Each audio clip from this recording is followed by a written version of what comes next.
Okay, Dirk Knudsen back with you at the little rally here at Hillsboro City Hall. With me is Sam Diaz. Sam, you are the current chair or president of Thousand Friends of Oregon. That's right. Those of us who've been in Washington County a long time, or anyone that's followed land use, knows who the Thousand Friends are and some of the things and principles that the organization has stood for. And I know the organization's had a lot of things going on a lot of fronts in a time when Oregon's really seeing a lot of political change.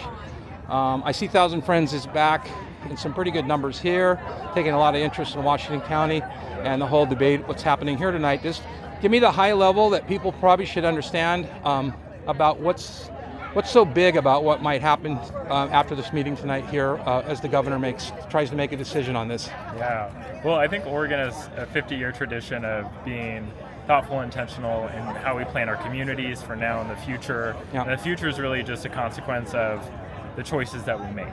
And if the choices aren't based on the best available information, if they aren't really guided by public involvement and hearing about the questions, the concerns, the ideas that community members have, yeah, then we're off to a really poor future. Yeah. So that's what we're fighting for, is just a better future for all of us and for next generations to come. Yeah. Senate Bill 4 has two main conditions that a Thousand Friends negotiated into law. One of them is that we need to exhaust all the available land inside the urban growth boundary, yep, fill it up, build up and in as much as we can, and then once we do, then it makes sense to do an urban growth boundary with a lot of that planning to make sure we still have a prosperous, resilient region. And that's a powerful point that people kind of get, I think. I think sometimes people say, oh, Thousand Friends, all they care about is stopping growth and saving farmland. And it's much more than that. I know it is, because I've worked with the organization. I've been on both sides. Thousand Friends appealed the reserve golf course, which I was involved with for almost 6 years. And we found a way to get together. We put a covenant on it, so it can't be houses. It had to stay a golf course. We reached the middle ground. I'm hoping we can reach the middle ground here over this farmland expansion. But I'm personally feeling, and I'm hearing it from people in the crowd here tonight, that the lack of a local involvement on this. This has been done at high level by people like Hillsboro Mayor Steve Calloway and his people, his economic development people, Senator Janine Salmon, some of the landowners, governor's office, and then all driven by the CHIPS Act. It really feels like Oregon's being processed, the land use process being flipped on its head, and we're shaking it like we don't care about it as much now because we need that money to fall all over us so we can afford to be a state or be. That's my take. Is this is more about money, and they see it as a lifetime opportunity to cash in on this historic CHIPS Act. But how do we balance their needs to keep the state moving versus our needs, and maybe that lack of local control? What do you think really should have happened? Yeah, I mean, I think it's important to remember that this is not the only time that this land has tried to be brought inside the urban growth boundary. Certain landowners and lobbyists have tried to bring this land into It was the in a urban long growth time ago, boundary right? Yeah. For over half my life. Yeah. And I'm 34, and I think the first court case was in 2011. So I was 10. The main thing to remember is that there are people that are very set on making one-time profit by bringing this land inside the urban growth boundary. That's right.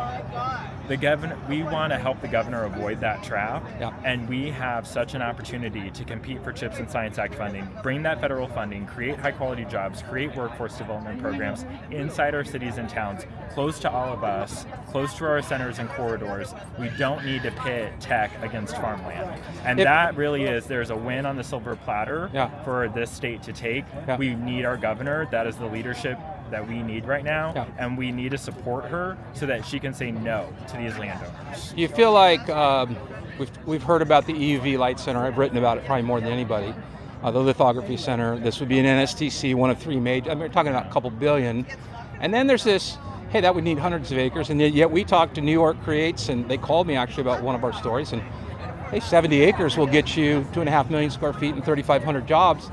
And they are supporting high-tech firms in northern upstate New York that are 200 miles away. So that center could be here in Hillsboro, but yet totally work with Corvallis and Wilsonville and Albany and Eugene and places like Gresham, where they would have virtual meetings. They'd have offices here in Hillsboro. There'd be this great sharing of data.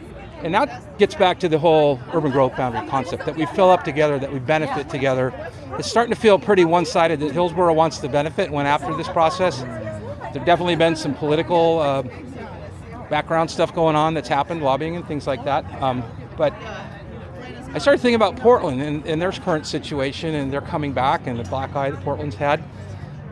Wouldn't it make sense they could take some of these jobs in some of their industrial areas and be just 12 miles down the road from us? Absolutely, yeah. I think that's part of the opportunity for the Chips and Science Act as we look at other ways to build a statewide economy that's diversified, that's part of the future, that's including everybody. And if we really rush to make these quick judgments on acreage, we pick the winners and we miss out and we create a lot of losers. Don't we have, and then to close this up, we talk about DEI. Everybody talks about DEI. Everybody wants to be sensitive. Everybody wants to do a better job. But isn't equity? I hope so. I hope they do. But yeah, I don't know. But isn't equity for the right for a good job if you're living in maybe, Jervis or Gresham or, North Portland? Isn't that an equitable lens we have to look at this through? That the governor not drop all this federal money in one community that's a long ways by car. There's no mass transit out there. I mean, I think if she looks at it with that lens, and then people like you and the folks here tonight, maybe we'll come out with a win. Let's try for that. Yeah. Sam, great to talk to you. Your organization does great things for Oregon. 1000friendsoforegon.org? Yeah, friends.org. Friends.org. Is it the number 1000, right? No, just friends.org. Friends.org? Oh my God. We keep all it right. simple. Yes. All right, thanks for all that you guys do, and thanks for showing up in Washington County to represent farmland and the things we talked about. Thank you, Sam. Thanks for being here.